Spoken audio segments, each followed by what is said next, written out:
Las baterías vienen para dos cosas, para permitirnos tener energías en esas horas donde no podemos controlar el sol, no podemos controlar el viento, pero también para dar muchísima resiliencia y muchísima seguridad de suministro al sistema completo. La palabra energía representa muchas cosas, desde encender la luz cada noche o cargar la batería de tu teléfono, encender los motores de tu empresa o mejor aún, eso que te recorre el cuerpo cuando haces algo que te apasiona. Bienvenidos a Aquí se habla de energía, el podcast de Celsia. Conducen Ricardo Sierra y Gonzalo Velázquez. Si hay un tema, Ricardo, que ha causado euforia en los últimos meses en el mundo de la energía, es el del almacenamiento, las baterías, que nos permitirían aumentar la capacidad de cualquier activo, más tiempo, sobre todo de los activos de energía renovable, dado que pues, el sol solamente está unas horas disponible, o el viento solamente también unas horas, y estas baterías, para que nuestros oyentes que no son tan expertos pues lo identifiquen, permitirían acumular durante un tiempo adicional esa energía y distribuirla cuando no esté disponible. O sea, una granja solar que durante el día está acumulando energía puede seguir prestando el servicio durante la noche. Es el santo grial. Y yo pues no te había visto tan emocionado con un tema desde que estabas hablando hace unos años de paneles solares, ahora es de almacenamiento. Y creo, Ricardo, que alrededor del mundo, en Latinoamérica, es el tema en el que debemos enfocarnos, porque yo creo que nos va a permitir fortalecer esa capacidad y tener disponible más energía de una manera muy interesante. La tecnología lo está permitiendo, los costos, como siempre, cuando la tecnología lo habilita, empiezan a ser más asequibles y es un campo emocionante que en Colombia deberíamos estar explorando con mayor intensidad. Aunque tenemos la buena noticia de nuestro Palmirado, no sé si se la quieres contar a nuestros oyentes. Sí, claro. El tema de almacenamiento, como tú le dijiste, Gonza, para los que estamos en esta industria, es el santo grial. Permite una cantidad de casos de uso, de casos de negocio y de optimizar todos los activos que están desplegados en la red. Eh, sí, comenzamos y a nosotros que nos gusta ser pioneros y atrevernos a ser diferentes en Celsia. ¿Se acuerdan que fuimos pioneros con la primera granja solar hace ya casi 10 años y montamos y pusimos en operación la primera, digamos, gran batería, que es pequeña dentro de lo que se está viendo, pues una batería de 2 megavatios hora de capacidad y es muy interesante porque a un cliente le vamos a poder duplicar el tamaño de su granja solar y vamos a pedirle prácticamente a duplicar también la autosuficiencia energética que ese cliente tiene. Y eso se va a repetir y se va a repetir y se va a repetir. Entonces, Gonza, pero nosotros apenas estamos aprendiendo de esto. Hay que traer a los expertos y nos encontramos uno en España perfecto. Así es, Ricardo. Si la energía, si el almacenamiento es el santo grial, tenemos aquí un cruzado que está a la búsqueda de ese santo grial, que es Miquel Pino. Él es el director de almacenamiento de energía Europa para la compañía Exus Renewables. Miquel además es profesor y una persona muy conocedora y lo conocimos a través de uno de nuestros celsianos que estaba en un curso y nos dijo, tienen que tener a Miquel en el podcast porque es una persona absolutamente conocedora de este tema, está desde España, pero él está en una empresa Exus que está presente en España, Portugal, Francia, Italia, Alemania, Estados Unidos, etcétera, y manejan un portafolio de alrededor de 10 gigas. Imagínate. Esas son escalas que son interesantes. Tiene más de 10 años de experiencia dedicados a almacenamiento y nuevos negocios, incluyendo hidrógeno verde, hibridación, planteamiento de nuevos modelos de negocios renovables y actualmente pues es doctor en almacenamiento de energía de la Universidad Autónoma de Madrid y como dijimos ha sido profe, incluidos algunos de los celsianos que han estado con él. Miquel, bienvenido y muchas gracias por tu presencia en Aquí se habla de energía. Nada, muchísimas gracias a vosotros por invitarme, un placer y más aún con esta posibilidad de cruzar el gran mar que nos separa, el gran océano que nos separa, ¿no? Y poder estar hablando con vosotros hoy. Qué bien, Miquel. Yo quiero empezar por algo, Gonza, y es expresarte la solidaridad aquí de todos los celsianos contigo y con toda España por lo que pasó con el Dana en la región de Valencia, que es aterrador, aterrador, de esos efectos que el cambio climático pues lleva a niveles que uno no se alcanza a pensar. Y de verdad, pues, Miquel, toda la solidaridad de parte de nosotros con esa situación a ti y a tus compatriotas. Qué Muchísimas dolor, gracias. muy impresionante. Bueno, Miquel, empecemos por hablar de la importancia del almacenamiento de energía. ¿Cuál es el aporte que hacen estas baterías, estos sistemas, para que, primero que todo, la energía renovable no convencional pueda tener, dijéramos, un aumento en su capacidad, en su disponibilidad, y por qué en este momento se hacen tan necesarios alrededor del mundo? Pues bueno, yo creo que tú has hecho una introducción muy buena, ¿no? Hablando o profundizando un poquito más en eso, básicamente estamos en una transición energética. ¿Qué significa esta transición energética? Es que estamos muy acostumbrados a que cada vez que necesitamos enchufar la televisión, necesitamos enchufar la tostadora, necesitamos dar la luz, hasta ahora el sistema energético que hacía, pues nosotros activábamos ciertas demandas en el sistema y el sistema era capaz, bueno, a través de sus diferentes mecanismos y a través de los gestores de la red, de activar más generación. Es decir, aumentaban la potencia de los ciclos de gas, aumentaban la potencia de las centrales de carbón, etc. ¿No? Hasta ahora, en el sistema energético, vamos a llamarle tradicional o como lo venimos conociendo hasta ahora, la generación de energía ha sido la flexible, ha sido la generación que podíamos despachar a placer. ¿No? Nosotros podemos decidir cuándo aumentar y cuándo disminuir la potencia. ¿Qué pasa ahora? Nos vamos a un sistema nuevo, un sistema renovable. En este sistema renovable se da la circunstancia de que estas nuevas fuentes, como comentabas, tanto la solar como la eólica, no son gestionables. Nosotros podemos prever qué cantidad de luz y, por tanto, de irradiancia vamos a tener mañana y qué producción solar vamos a tener, pero eso la podemos proveer. No le podemos pedir al sol que salga a las 11, a las 12 de la noche, ¿no? Y tres cuartos de lo mismo con el viento. Además de esto, no es solo una cuestión del hecho de no poder controlarlo, sino es una cuestión de que de repente nos encontramos en una circunstancia donde existe una estacionalidad a la que no estamos acostumbrados. Es decir, no le podemos pedir al sol exactamente igual que no le podemos pedir que salga a las 11 de la noche, no le podemos pedir que tenga la misma intensidad en diciembre que la tenga en agosto, ¿no? Por lo tanto, no solo tenemos una circunstancia donde no podemos controlar las fuentes de energía renovable, sino que además en las diferentes partes del año van a tener más o menos intensidad y por lo tanto van a ser capaces de cubrir mejor o peor a la demanda del país. Y entonces, cuando hacemos la transición de una tecnología a la otra, falta una piececita ahí en el medio, que es la que en efecto es capaz de trasladar esa generación de las horas en las que se produce a las horas en las que nosotros seguimos queriendo encender la luz en casa, encender la televisión o cargar nuestro vehículo eléctrico, ¿no? a futuro. Y ahí las baterías van a jugar sin ninguna duda, van a ser el actor principal de esta gestionabilidad de la energía, ¿no?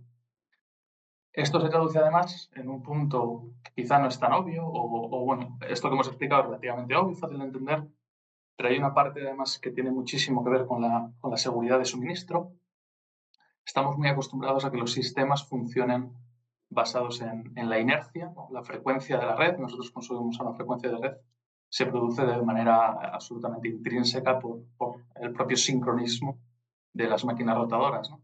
En la medida en la que vamos sacando turbinas del sistema, vamos apagando centrales de carbón, vamos apagando centrales de gas, la inercia del sistema empieza a disminuir y somos muchísimo más dependientes, muchísimo más, estamos mucho más descubiertos de cara a un posible apagón, de cara a cortes de suministro, etc. ¿No? Las baterías han demostrado ya en muchos países que son capaces de entregar algo que se llama inercia sintética o inercia virtual, que básicamente es un reemplazo directo de lo que vienen haciendo de forma intrínseca las turbinas, ¿no? en el sistema. Entonces, las baterías vienen para dos cosas, para permitirnos tener energías en esas horas donde no podemos controlar el sol, no podemos controlar el viento, pero también para dar muchísima resiliencia y muchísima seguridad de suministro al sistema completo. Así es, Miquel. Incluso uno de los grandes problemas que estamos viendo a nivel de regulación en algunos de los países acá en Latinoamérica o en nuestra región, incluso pues en Colombia, es que todavía no tenemos un marco que permita ver el uso de las baterías para esos servicios auxiliares que tú nos mencionas, cómo se van a remunerar, cuál es el esquema para poder complementar los servicios de red con las baterías. Y aquí estamos todavía atrasaditos con ese. Pero qué bueno que apuntaste a ese importante factor. Miquel, pero tengo una pregunta. Nosotros en el equipo de innovación llevamos estudiando baterías, yo creo que 10 años. Tenemos nuestro propio sistema ABS en nuestros cuarteles allá en Jumbo, donde tenemos casi que el 12%, 15% de nuestro servicio de energía combinados con una muy, muy interesante batería, pero eran pequeñitas.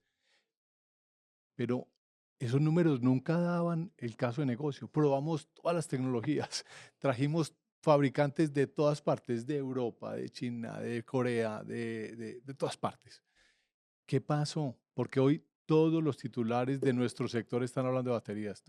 Cuéntales a nuestros oyentes esa maravilla de evolución. Pues yo creo que han confluido dos cosas en el tiempo y además casi me atrevería a decir que han pasado en este último año, en estos últimos 2 años. O sea que es algo muy reciente. La primera es una apuesta espectacular en volumen, en dinero, en personas, en recursos de China para colocarse a la cabeza de la fabricación de vehículos eléctricos, ¿no? Integrando toda la cadena de valor y por lo tanto también integrando la fabricación de baterías.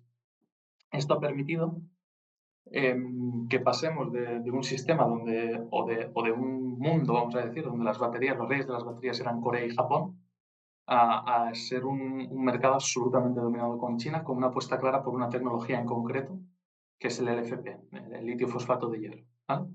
Así es. Y esta circunstancia, además, se acompaña del hecho de que el LFP, que era una tecnología, pues hace escasos años, una tecnología relativamente nueva y relativamente, no quiero decir apartada, pero realmente no tenía tantos casos de uso porque la necesidad energética era más baja, entonces no parecía tan atractiva.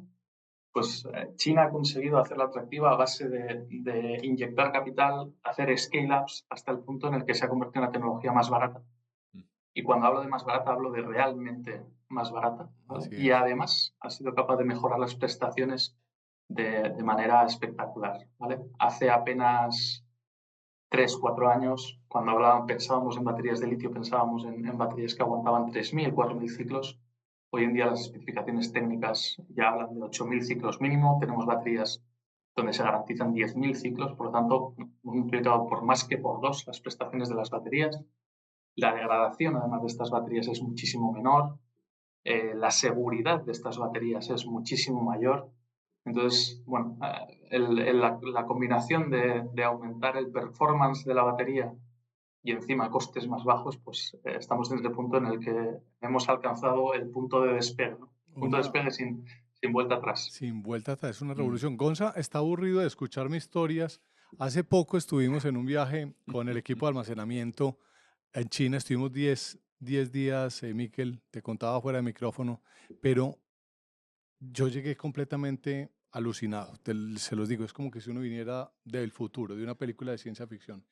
Esas fábricas que tú mencionaste y que incluso las mencionas en un muy buen artículo reciente que publicaste, sobre 3 fabricantes, Lithium, Sungrow, CATL. Las fábricas son de un nivel de sofisticación, de tecnología. Tú no ves a los chinos pues ahí como moviendo cosas, no, esos son puros robots. No, 95 o 98% automatizados los procesos. Entonces uno dice, con razón están logrando estas eficiencias. Y uno se queda aterrado, ¿qué es lo que viene? Estos tipos contra quién están compitiendo. Entonces dicen, estamos compitiendo contra nosotros mismos, porque no hay ninguna compañía occidental que tenga Mm. el nivel de personas, el nivel de calificación. Ahorita Mikel nos contaba que CATL tiene 4.000 doctores No, y 20.000, y son 20.000 en el área de investigación y desarrollo. no, es una CATL locura. tiene el 40% del mercado global de baterías. Es Increíble. espectacular. Es una Es, cosa increíble. BYD, 6.000 personas en investigación y desarrollo. O sea, es impresionante. Yo creo que vamos a estar comprando baterías chinas por muchos años y veremos qué viene, pero es de verdad, la apuesta de los chinos va a cambiar los sistemas energéticos globales. Increíble. Es espectacular. La tecnología la desarrollaron los europeos y los americanos al principio y fue adquirida por ellos y la desarrollaron. Hay una historia muy linda en el libro que voy a recomendar sobre esa historia de cómo los chinos llegaron a ser los campeones globales en baterías, pero no me adelanto, hago spoilers, Gonza. Maravilloso. Miquel, una pregunta. Están confluyendo la tecnología, los costos y dijéramos la disponibilidad. Estábamos hablando ahora también de la parte regulatoria y tú en alguno de tus blogs decías que en Europa están viviendo como un momento dulce de esta, dijéramos, conjunción, de este círculo virtuoso. ¿Nos lo puedes describir un poquito a ver si aquí en América Latina sí, las por personas que hacen supuesto. política pública y que están en el sector que oyen este podcast también puedan aprender un poco de esa experiencia tan positiva? Pues básicamente lo que tenemos es que tuvimos un primer atrevido en Europa, que ahora ya no podemos decir que sea Europa porque hablamos de Inglaterra, ¿vale? Pero hubo un primer atrevido que por sus circunstancias particulares de ser una isla, también es una isla eléctrica, es decir, todo lo que pasa a nivel eléctrico Mm, en Inglaterra tiene que resolverse y tiene que pasar internamente, ¿no? Porque la interconexión eléctrica con otros países obviamente es mucho más débil que países fronterizos. Y hace, diría que ya 5 o 6 años hicieron una apuesta muy decidida por sustituir sus centrales de carbón y sus centrales de gas por el almacenamiento de energía.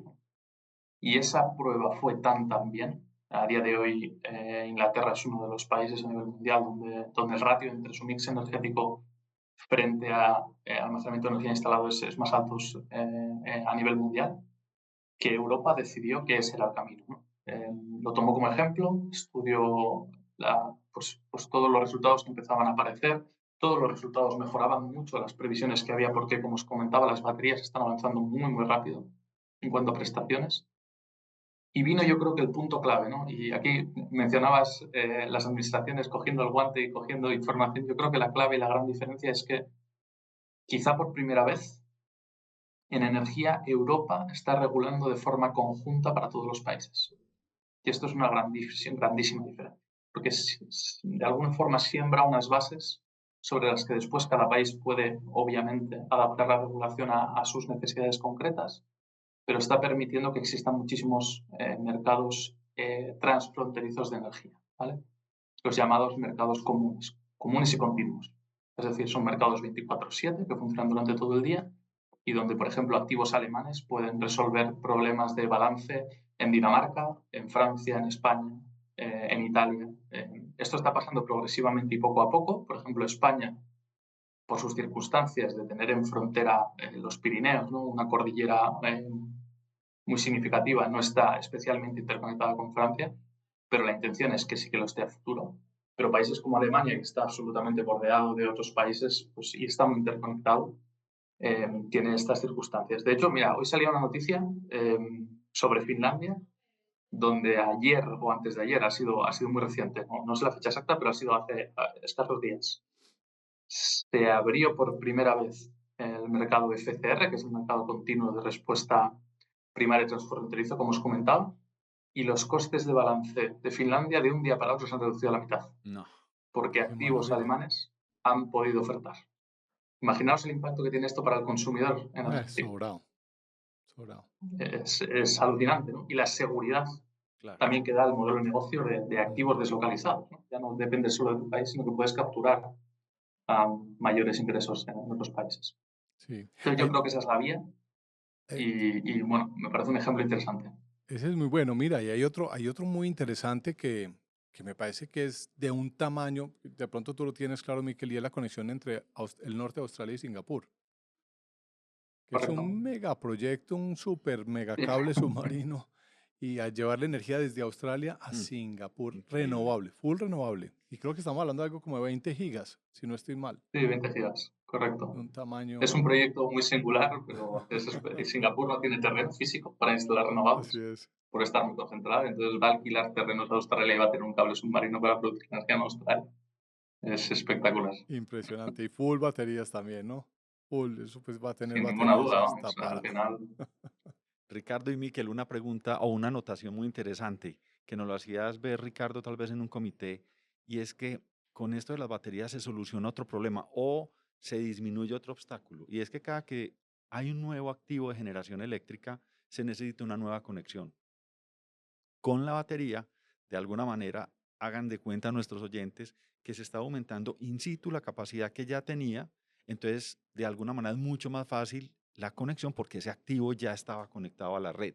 O sea, no tenemos que ocupar más red y eso en países como Colombia, que tenemos una legislación que implica una cantidad de licenciamientos, consultas, etcétera, agiliza mucho la posibilidad de potenciar nuestra red. Eso es increíble. Eso también es muy interesante porque además es más eficiente y nos permite llegar más rápido a esa, dijéramos, seguridad que necesitamos para nuestros usuarios de la red. Sí, Miquel, y sin ninguna duda. interesante que hablemos de eso de la optimización de la red, porque famoso dicho de que sin transmisión no hay transición, em, vale la pena mirarlo. Nosotros acá, imagínate lo que le pasó a Colombia. Se presentaron proyectos pidiendo punto de conexión por más de 85 gigavatios, cerca de 85 gigavatios. Y la red colombiana, que es un sistema eléctrico pequeño, no llega, pues está alrededor de los 20 gigavatios, pues ahí como sumando todo. Entonces, imagínate el estrés que tiene el planeador del Claro, sistema para asignar esos puntos claro. de conexión de una forma eficiente. Es un verdadero caos. Y no hay, o sea, muchos proyectos van a quedar lógicamente sin asignación. No hay plata tampoco para hacer pues un despliegue gigantesco de redes. Y llegan las baterías a optimizar todo eso. ¿Tú cómo ves entonces esa optimización de red con baterías? ¿Qué casos de uso estás viendo en los países donde trabajas?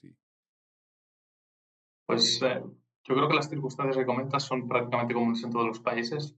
Tenemos Italia, por ejemplo, donde el Terna, el gestor de red, habla de una necesidad de aproximadamente 10 gigas de baterías con una duración media de unas 8 horas de duración, ¿no? Un 8 poquito más, horas. 90 gigavatios hora, pero en desarrollo hay más de 160 gigas, ¿no? Mm. Pues también estamos en un mundo donde muchísima gente se ha lanzado a la energía porque, bueno, porque genera, al final, es capaz de generar retornos muy interesantes.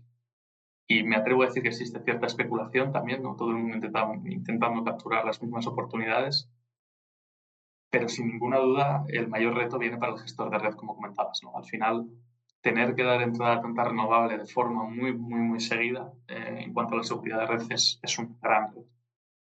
Entonces, bueno, las baterías aquí ayudan de muchísimas maneras. Y además la gracia de la batería es que es tremendamente modular. Yo creo que esto es algo Eso es súper una importante de ventaja muy mencionar, grande. ¿no? Sí. Poder trabajar con baterías en distribución, a tamaños más pequeñitos o grandes baterías. Y cuando hablamos de grandes hablamos de gigantescas, ¿no? Antes hemos hablado de una empresa española que está haciendo muchísimo negocio en Chile. Eh, es un proyecto, yo creo que todo el mundo lo conoce, en el desierto de Atacama. Hablamos de un solo activo de 11 gigavatios hora de almacenamiento. Un único activo. Mm.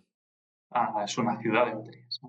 Ujú. ¿Qué supone esto para, pues estamos hablando ya de cantidades de almacenamiento que tradicionalmente solo conseguían los bombeos hidráulicos con agua. Y esto lo conseguimos sin ningún tipo de limitación geográfica. Es decir, las baterías pueden localizarse en cualquier sitio, ¿no? Exacto, es No una necesitamos tener un ventaja salto de increíble. agua, no necesitamos montañas, no necesitamos nada. El impacto ambiental también es muchísimo más bajo. Entonces, bueno, está cambiando el terreno de juego. Las baterías están cambiando el terreno de juego. Y han venido para eso, han venido para ser capaces de ser súper flexibles y de dar todos los servicios que necesita la batería y dónde los necesita. Tanto a nivel nodal, de forma muy concreta, con baterías muy pequeñitas, como a nivel masivo para hacer gestión del país, ¿no? Es impresionante. De verdad que uno se queda aterrado, ¿no? Sabes que yo había llegado como a entender que eran proyectos de 2, 3 gigavatios, pero ese de 11 gigavatios es impresionante en Chile. Y es un negocio de primer entrante también, ¿no? Porque es que eso llega a un punto en donde los sistemas pues no van a dar más. Acá en Colombia estamos nosotros, la verdad, muy impresionados con los casos de uso en el tema de autogeneración, porque cuando una planta se va a instalar, está teniendo muchos problemas de acceso a energía. Por ejemplo, data centers que se quieren instalar en Colombia, Miquel, la gran restricción ha sido ¿dónde me voy a conectar? Ujú. Quiero estar en un sitio frío, no hay energía ya. Quiero estar en este sitio, no nos da la red.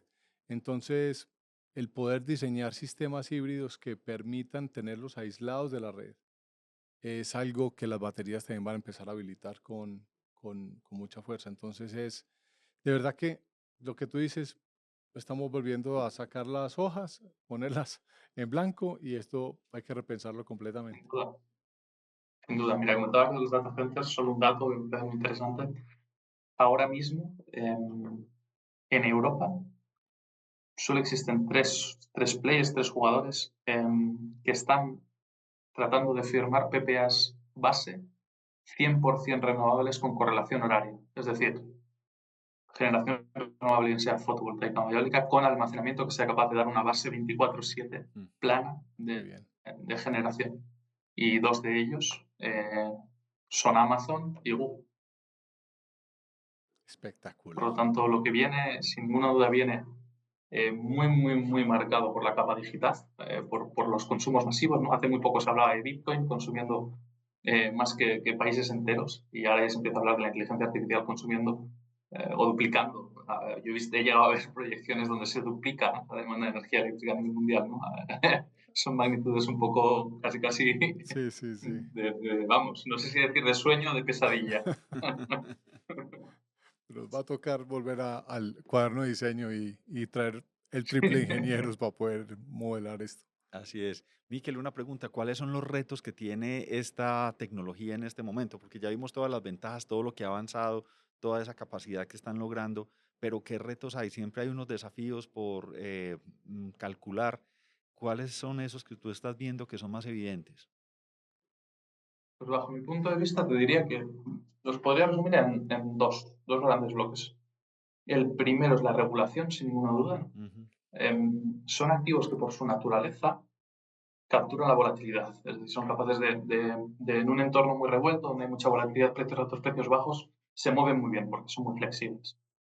Pero esta circunstancia les hace precisamente muy poco financiables, porque al final toda la parte pues los bancos o cualquier lender, ¿no?, cualquier prestamista financiero, requiere de minimizar el riesgo, minimizar la volatilidad de cara a no incurrir en riesgo en sus inversiones.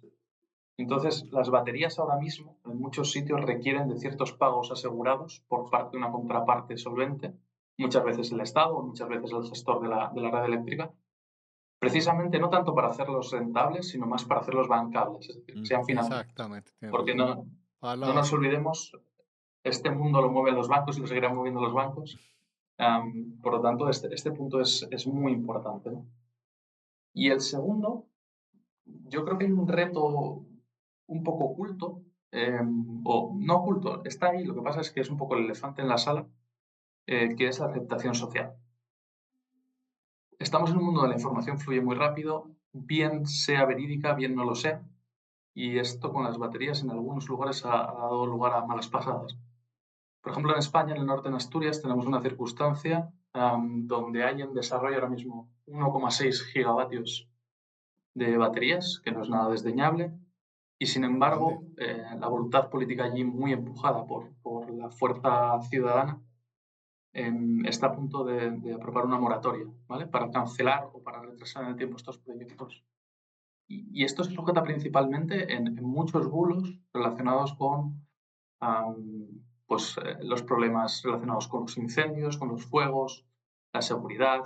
Incluso se habla de radiación magnética, bueno, se habla de muchísimas Ujú. cosas que yo creo que vienen mucho de este momento de la desinformación, y que las Espérate, baterías sin duda tienen que combatir. Miquel, hablaste de bulos. Bulos para nosotros en Latinoamérica es una palabra que hay que explicarla, Sí, pero eso es fake news. fake news. Fake news Fake y news, sí, correcto. malintencionada desinformación también, malintencionada Ujú. Exacto, por jugadores, exacto. digamos, que están en otras ligas del mundo de la energía. Oye, pues no sabía Sí, esto. señor. Entonces mira, los de siempre, vamos a revisar esos bulos, Miquel. Y el de seguridad. El de seguridad, es que esto se encienda. Es impresionante la evolución de las baterías modernas hoy. Los sistemas de seguridad, incluso cuando las empaquetan en los contenedores, casi que puede fallarte un pack de baterías y casi que se puede aislar ese pack. No hay ignición Nada, son a los sistemas que demás. tienen, esos contenedores tienen sistemas antiincendios Sistemas internos, antipropagación, de hecho, correcto. Exacto. antipropagación también. Para que no se contagie el fuego.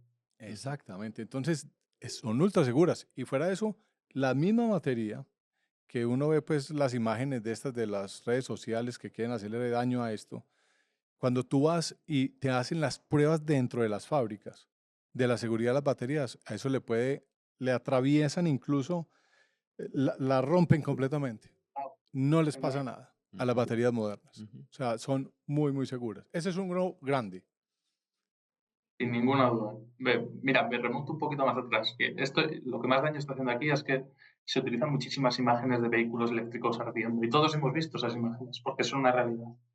Pero lo primero que tenemos que decir es que la gran mayoría de vehículos eléctricos no utilizan la misma batería de litio que las baterías estacionarias.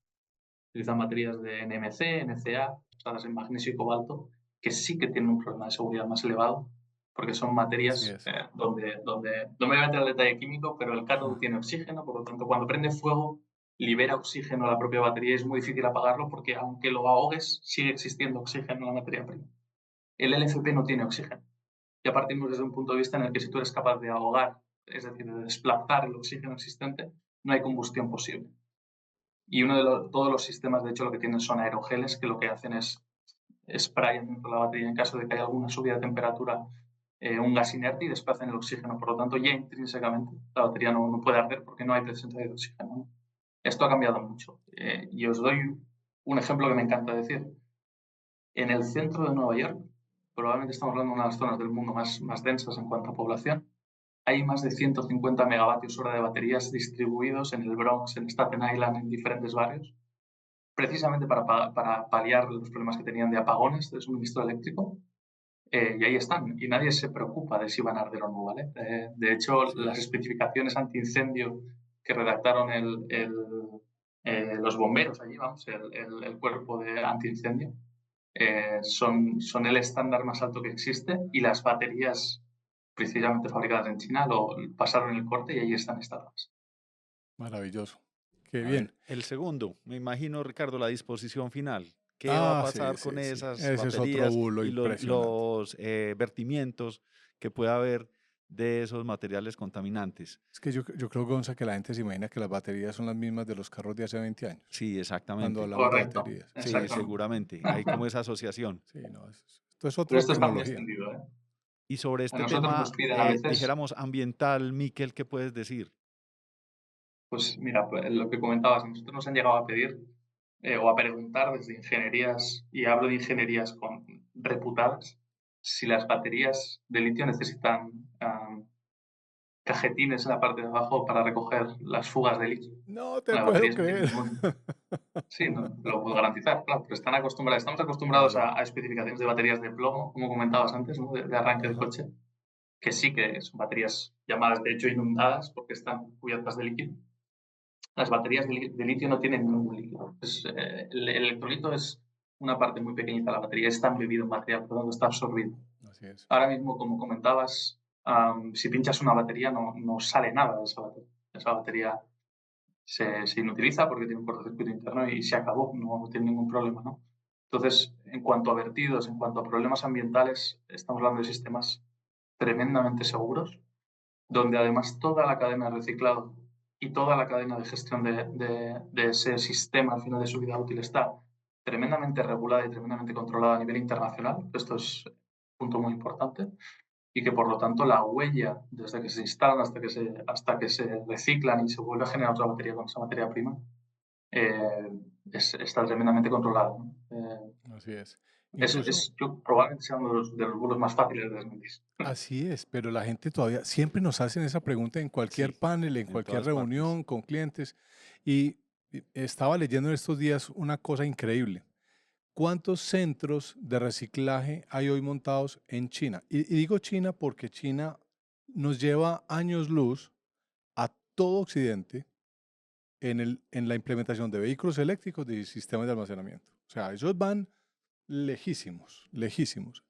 ¿Cuántos? ¿Te No, imaginas, no me Gonza? puedo imaginar, Ricardo, con esas escalas que ustedes están describiendo. Son más de 1000 centros de reciclaje que existen hoy en China, Qué maravilla. de baterías de todas las generaciones. Ujú. Lógicamente, estas últimas son las más bonitas de todas, pero o sea, es decir, los chinos saben que ahí los sistemas tradicionales están recogiendo 95% del contenido de lo que hay en las baterías de vieja generación. De las nuevas, el 100%. Ujú, ujú. Entonces, a los chinos que les interesa tener su economía Total, circular, claro. tener su economía circular, que nos da pie para entrar a la última pregunta y hacer comentarios finales, Gonza, con Miquel, y es, Miquel, el litio, el LFP está mandando la parada hoy, pero empezamos a hablar mucho del sodio y ya CATL está hablando de que en 3 o 4 años va a tener una batería de sodio comercial. Incluso ya hay pilotos en operación. ¿Qué nos cuentas tú? ¿Cuál es tu feeling de estas nuevas tecnologías, en estas nuevas químicas que viene? No quiero, no quiero resultar pesimista, porque no es un mensaje pesimista, pero sí que creo que tenemos el FP para rato. ¿Eh? Sí, yo también. Estamos Creo de que al acuerdo. LFP todavía le quedan muchos años de dominar el mercado, muchos, muchos.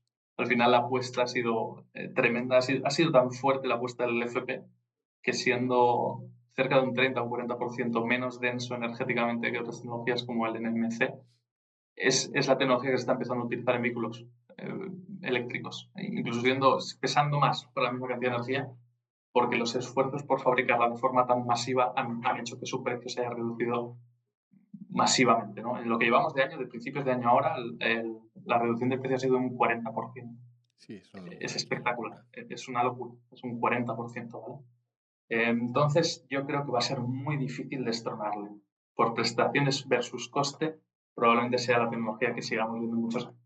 Pero también digo que en ciertas aplicaciones empezaremos a ver otras tecnologías que quizá tengan su nicho más relacionado con el origen de sus materiales, la abundancia de sus materiales. Cuando hablamos de sodio, la gracia es que el sodio no tiene, vamos a decir, las dificultades geopolíticas que sí que tiene el litio, ¿no? Que está muy localizado en ciertas zonas del mundo, y que debería ser más abundante y por lo tanto en algún momento y con su proceso de escalado debería llegar a ser más barato. Eh, Tardará en recorrer ese camino, veremos las prestaciones, pero sí, oiremos hablar del sodio y oiremos hablar también de otras tecnologías. Sodio azufre, alta temperatura, una tecnología que a mí me gusta mucho. Sodio Baterías de azufre. flujo, sin ninguna duda. O sea que si todavía la gente no está familiarizada con el litio, anda que no nos queda.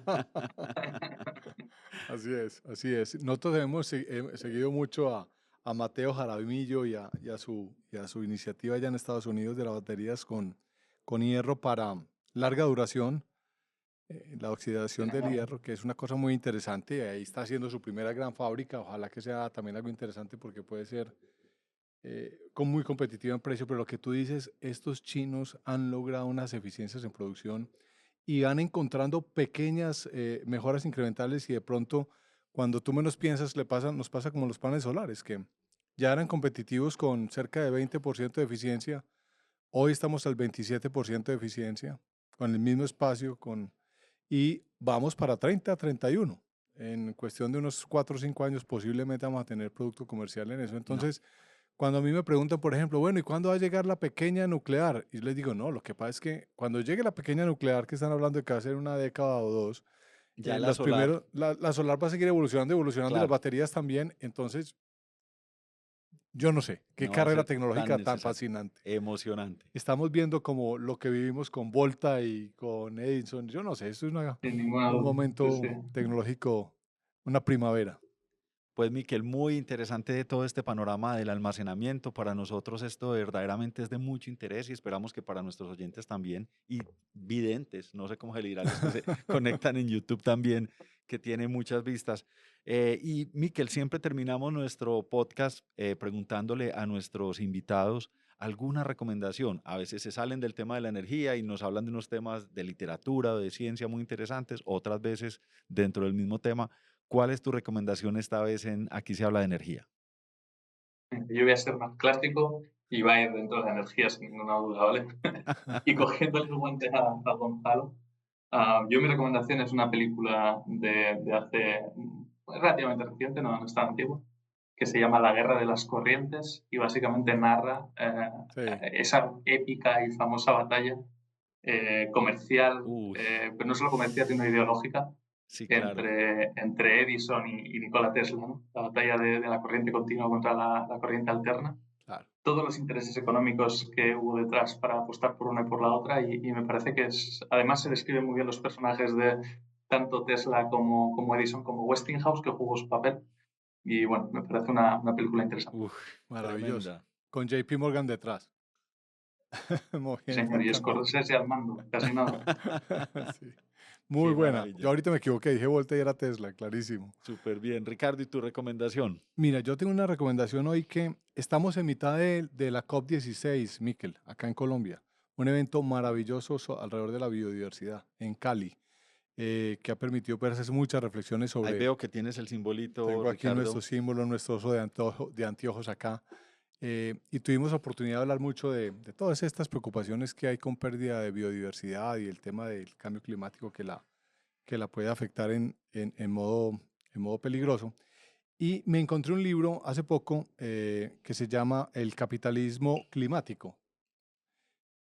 Muy interesante, es de Akshat Rathi y la verdad cuenta de una forma muy interesante las historias que han cambiado. Es decir, de dónde salieron los paneles solares y por qué hoy están ganando la batalla, por qué las baterías, de dónde salió, o sea, cuenta la historia de CATL completica. Cómo los japoneses tuvieron la oportunidad de ser los dueños de ello y cómo la perdieron. Wow. Es increíble todo, cómo lleva esto, pero al final es un mensaje que lleva esto. Dice, se necesitan las regulaciones, los estados, pero en su justa medida, en su justa medida. Y siempre hace mucha relevancia en la capacidad de innovación, en la capacidad del sector privado de movilizar el capital, de conectar los puntos de una forma que hace que se presenten todas estas verdaderas revoluciones. Entonces, hace lleno de historias maravillosas. Entonces, esta es mi recomendación del libro Qué bueno. Climate Capitalism de Akshat Rathi. Muy interesante, Ricardo, también. Y complementario, pues lo que hubo detrás de esa pelea entre Tesla y Edison, también había detrás unos intereses económicos muy importantes y finalmente eso llevó a este desarrollo. Y creo que al final Tesla terminó teniendo la razón con los desarrollos que estamos viendo últimamente con esa guerra de corrientes. Bueno, Ricardo, yo les tengo una recomendación de una persona que me parece súper interesante. Él fue profesor en MIT de inteligencia artificial y de ciencias de la computación durante mucho tiempo. Fue pionero en los años 70 de inteligencia artificial, imagínense eso. Él se llama Patrick Henry Winston, pero lo que me llama la atención es que una persona tan técnica daba un curso que era paradigmático en MIT.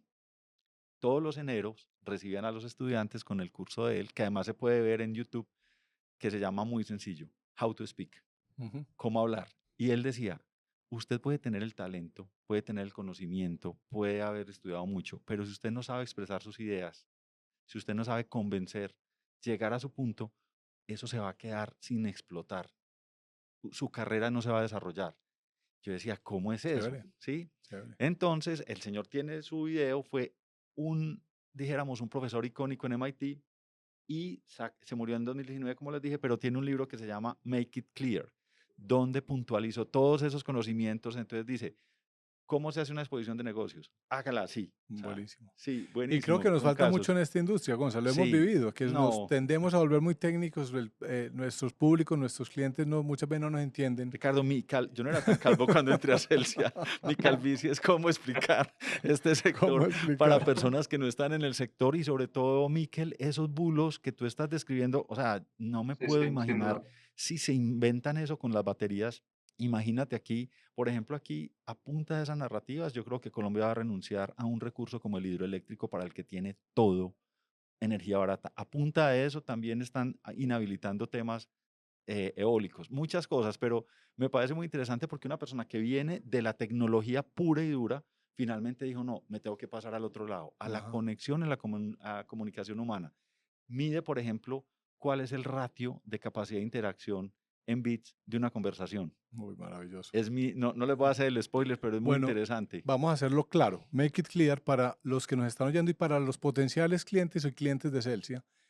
No, por favor, pongan en su agenda las baterías. Pongan de su agenda el almacenamiento. Hablamos mucho de almacenamiento utility scale, pero hay almacenamiento más allá del contador, almacenamiento en pequeños gabinetes que permiten mejorar calidad de procesos, asegurar sostenibilidad energética, evitar cortes. Las baterías van a permitir que los procesos industriales y comerciales fluyan de una manera muy eficiente. Así que esperamos haber sido claros, Miquel, ¿o no? Sí. Miquel, y en tu agenda pongan también una batería en su vida. una visita a Pongan Colombia. una batería en su vida, exactamente. Pónganse las pilas. Pero Miquel lo dijo, pongan una batería en su vida. Miquel, maravilloso haberte conocido. Gracias por tu tiempo. Muchísimas gracias. Y muy invitado acá a Colombia a pasar ese charco y nos cuentas de esas historias tan interesantes que tienes. Seguro, sin duda. Nos encontraremos las compañías haciendo cositas por este planeta. Dios quiera. Sí, señor.